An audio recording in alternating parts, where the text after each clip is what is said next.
Bueno, buen día jóvenes. El día de hoy vamos a ver el tema titulado meiosis. Como hemos venido hablando referente a las divisiones celulares, como mitosis, el día de hoy veremos meiosis.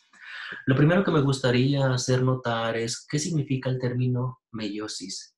Meiosis significa disminuir. ¿Y qué es lo que se pretende disminuir?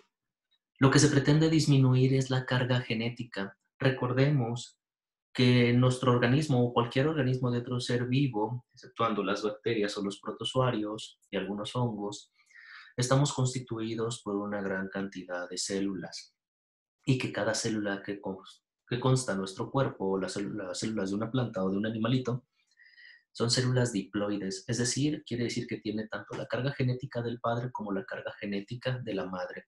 En este caso, en algo muy particular, el ser humano consta de 46 cromosomas. Esa es la carga genética de una célula diploide. 23 de esas 46 cromosomas vienen de origen paterno y el resto de las 23 vienen de origen materno.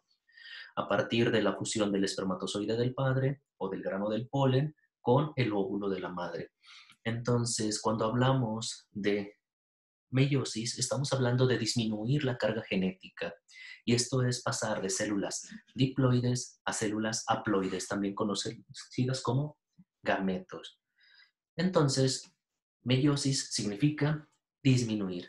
De la misma forma, cuando hablamos de mitosis, una de las grandes diferencias que hay entre meiosis y mitosis es de que a partir de una única célula se inician ambos procesos, pero en la mitosis las dos células resultantes de la división celular contienen exactamente la misma información genética que la célula que les dio origen. Por su parte, en la meiosis, las células que se obtienen al final del proceso no son dos células, sino cuatro células. Y estas células no contienen exactamente la misma información genética, la misma cantidad de información genética que la contenía la célula que les dio origen. Tienen apenas la mitad de la carga genética. Es por eso que nosotros estamos hablando de un proceso de disminución. Hasta ahora hemos visto en estos dos tipos de divisiones celulares dos diferencias. Primera, a partir de la mitosis se obtienen dos células idénticas y en la meiosis se obtienen cuatro células. La segunda diferencia es que en la mitosis estas células resultantes de la división tienen exactamente la misma información genética, la misma cantidad de la información genética que la célula que les dio origen, la célula madre. Y en la meiosis, por su parte, las células resultantes, estas cuatro células que resultan al final del proceso de meiosis, tienen apenas la mitad de la carga genética. Algo en lo que sí se parecen la mitosis y la meiosis es en las fases que las componen, por lo menos en los nombres. Recordemos que en la mitosis dijimos esta frase famosa con la cual podemos acordarnos de cada una de las etapas de la división celular, que era prométeme, Ana, que telefonearás, lo que significa que consta de profase, metafase, anafase y telofase. En la mitosis, estas son las fases que constituyen el proceso mitótico. En cambio, en la meiosis, estas fases se llevan a cabo, pero dos veces. Es decir, existe tanto una profase 1 como una profase 2, una metafase 1 como una metafase 2, una anafase 1 como una anafase 2, una telofase 1 y citocinesis como una telofase y citocinesis 2. Entonces, esta es otra de las diferencias que existen entre mitosis y meiosis. La tercera diferencia es de que mientras la mitosis solamente tiene una profase, una metafase, una anafase, una telofase y una citocinesis, en la meiosis existen dos profases, dos metafases, dos anafases, dos telofases y dos citocinesis. Así hemos visto características de meiosis y las diferencias entre mitosis y meiosis. Pero vamos a hablar cuáles son las características específicas de cada una de estas divisiones celulares, de cada una de estas etapas. Dijimos que a partir de una célula que va a dar origen a ambos procesos celulares, ambos procesos de división, en la mitosis, a partir de esta célula llamada célula madre, inicia la mitosis en la etapa llamada profase, después la metafase, la anafase y finalmente la telofase y la citocinesis. De una célula tenemos dos células con exactamente la misma cantidad genética que la célula que les dio origen. Por su parte, en la meiosis de una célula que va a iniciar este proceso de división celular, también tenemos profase 1 y profase 2, metafase 1 y metafase 2, anafase 1 y anafase 2, telofase 1 y citocinesis 1 y telofase 2 y citocinesis 2. Y de una célula que da origen a todo el proceso obtenemos al final 4 células y con la mitad de la carga genética de la célula que les dio origen. Para entrar a detalle a cada una de las fases que constituyen la meiosis, es necesario ver cada una de las particularidades de este proceso. Vamos a iniciar con la primera de las fases, que es la profase 1. En esta profase es la fase más larga de toda la meiosis, porque dentro de la profase 1 se llevan, en esta profase, en esta etapa, se llevan 4 subetapas más una separación de las cromátides. Quiere decir que en total, dentro de la profase 1 tenemos 5 subetapas, las cuales se llaman leptoteno, cigoteno, paquiteno, diploteno y diacinesis. Dentro de la profase 1 de la meiosis 1 tenemos 5 subfases. La primera llamado leptoteno. Lepto significa delgado. Siempre el término teno significa filamento o hilo, y el filamento o hilo al que estamos haciendo mención es a las hebras de DNA. Quiere decir que en la profase 1, en la meiosis 1, la primera subfase llamada leptoteno, el DNA se encuentra abierto, se encuentra extendido. Quiere decir que no ha sido compactado. La siguiente subetapa dentro de la profase 1 de la meiosis 1 se llama cigoteno. Cigo significa yugo. El yugo es como este aditamento que se utiliza para el arado cuando trabajamos con animales. Este aditamento que utilizamos para mantener unidos a dos animalitos, a dos bueyes o a otros animales que ayuden, dos caballos para arar, esa herramienta que utilizamos para mantenerlos juntos les llamamos yugo. Y yugo es eso, es mantener unidos. ¿Y qué vamos a mantener unidos, muchachos? Pues a las cromátides hermanas en cada cromosoma homólogo. Quiere decir que en el cigoteno, teno, recordemos que es filamento o hilo, las hebras de DNA, las hebras ya están unidas.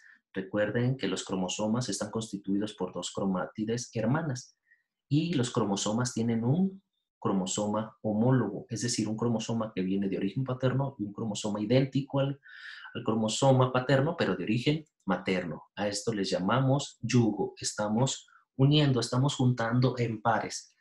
La siguiente subetapa dentro de la profase 1 de la meiosis 1 se llama paquiteno. Paqui significa grueso, teno, filamento. Quiere decir que estos filamentos se están engrosando. ¿Y por qué se engrosan? Porque se están compactando, es decir, se están formando los cromosomas. Recordemos que el DNA se enrolla sobre un hectámero de histonas, formando así el sobreempaquetamiento de DNA. Y aquí en paquiteno tenemos el empaquetamiento del DNA, el engrosamiento de estas hebras o fibras de DNA. Después, la cuarta subfase de la profase 1 le conocemos como diploteno. Diplo es par, como diploma, como diploide. Diplo significa 2. Quiere decir que los cromosomas homólogos se han alineado cada uno de ellos de par en par. Y aquí se lleva uno de los procesos más importantes que permiten la diversidad y la riqueza genética, llamada quiasma, para realizarse un proceso llamado entrecruzamiento. En las siguientes diapositivas describiré estos 2 procesos, tanto el quiasma como el entrecruzamiento. Después del diploteno sigue la diacinesis. Dia significa separación.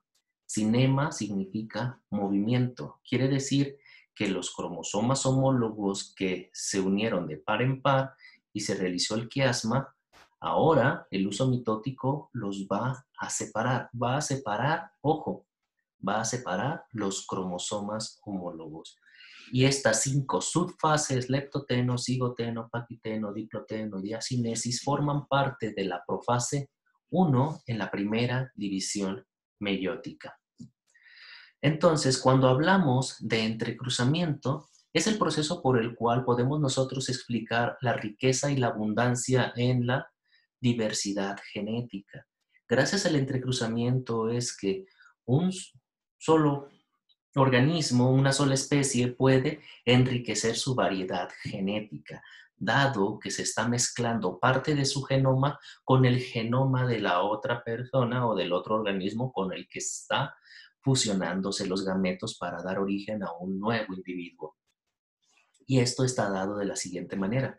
Recordemos que los cromosomas están constituidos por cromátides hermanas unidas por un centrómero y que uno de los cromosomas viene de origen paterno y otro de los cromosomas viene de origen materno.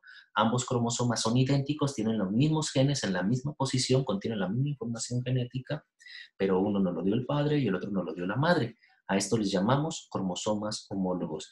Por ejemplo, si este fuera el cromosoma 1, el papá nos tiene que dar un cromosoma 1 en su espermatozoide o en el grano de polen, y mamá nos tiene que dar exactamente el mismo cromosoma llamado 1, que contiene la misma información genética con los mismos genes en la misma posición, en el mismo locus, que el cromosoma paterno, pero este nos lo entrega mamá a partir de su óvulo.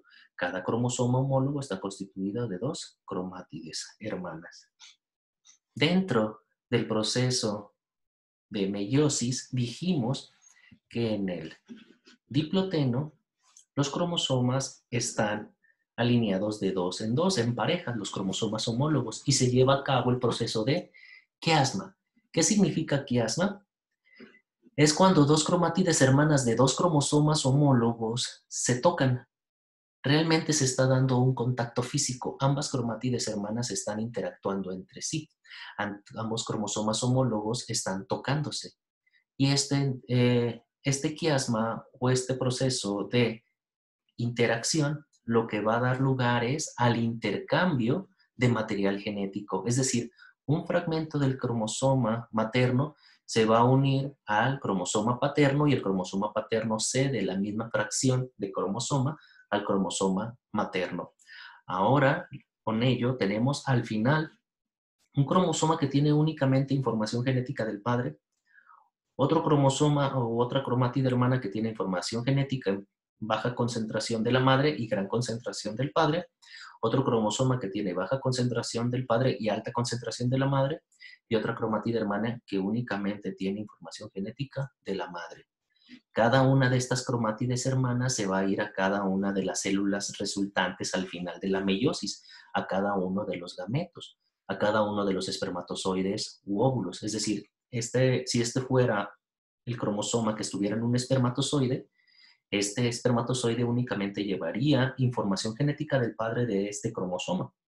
En cambio, si este es el cromosoma que va a fecundar al óvulo, este es el cromosoma que va a estar en el espermatozoide que fecundará el óvulo, este espermatozoide llevaría un poco de la información genética de la madre de este individuo y una gran cantidad de información genética del padre de este individuo.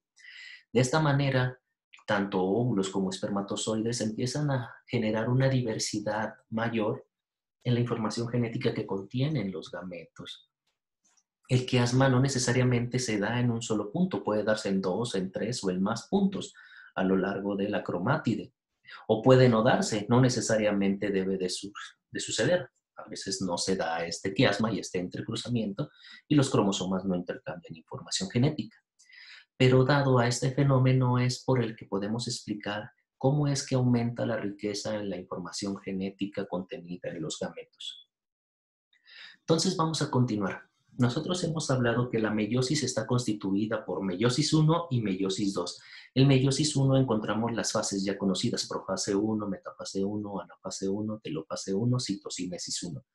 Cuando termina esa citocinesis 1, las 2 células resultantes de esa primera división meiótica vuelven a entrar a profase 2, metafase 2, anafase 2, telofase 2 y citocinesis 2. Ahora tenemos 4 células finalmente resultantes. Y dijimos que la profase 1 de la meiosis 1 está constituida por el leptoteno, cigoteno, paquiteno, diploteno y diacinesis.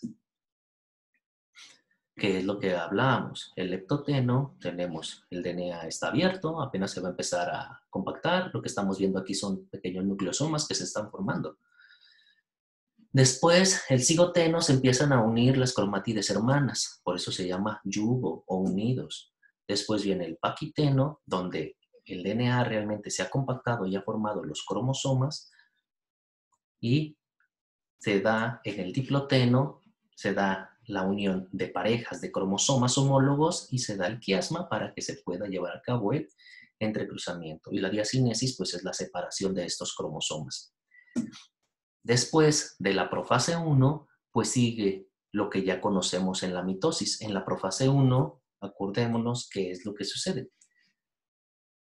En la profase, el núcleo se empieza a degradar, desaparece el nucleolo, se dividen los centrosomas y empiezan a migrar hacia los polos.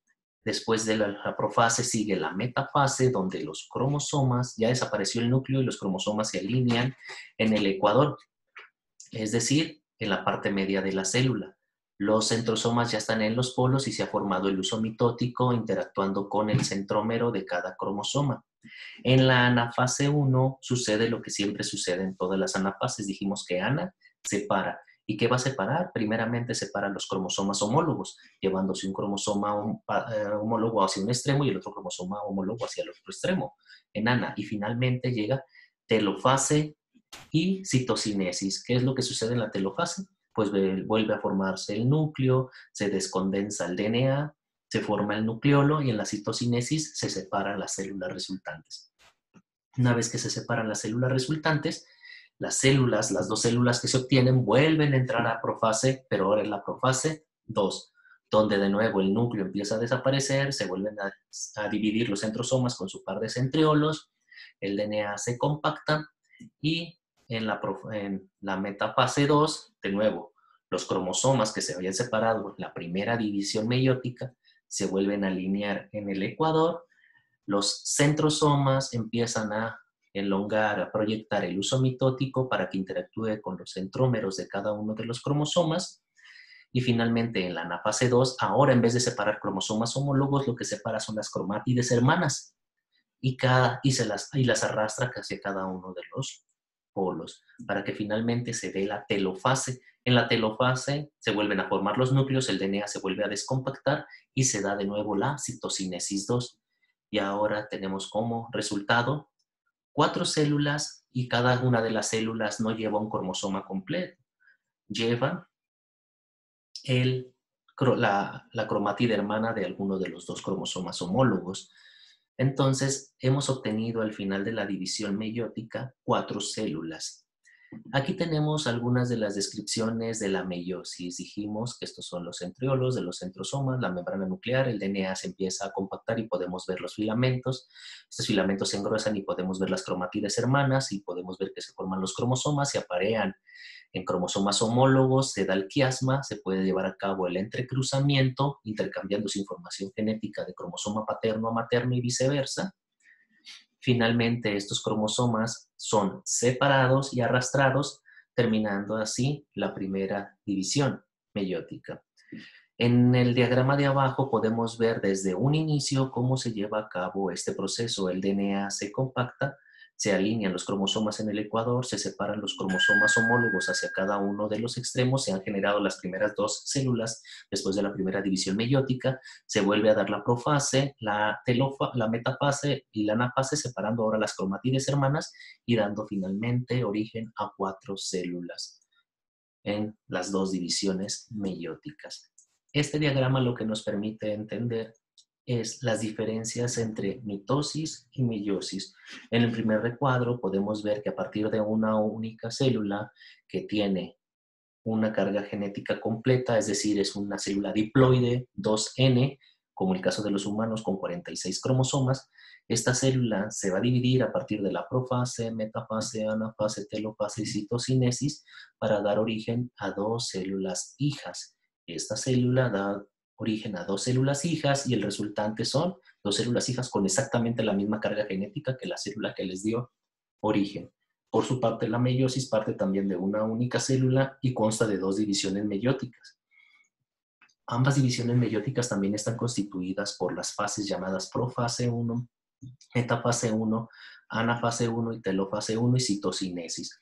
La citocinesis ya es la separación de las células resultantes. Estas, después de la primera división meiótica, las células vuelven a entrar a división celular y ahora pasan de nuevo por la profase 2, metafase 2, anafase 2, telofase 2, citocinesis 2, para volver a dar la segunda división meiótica.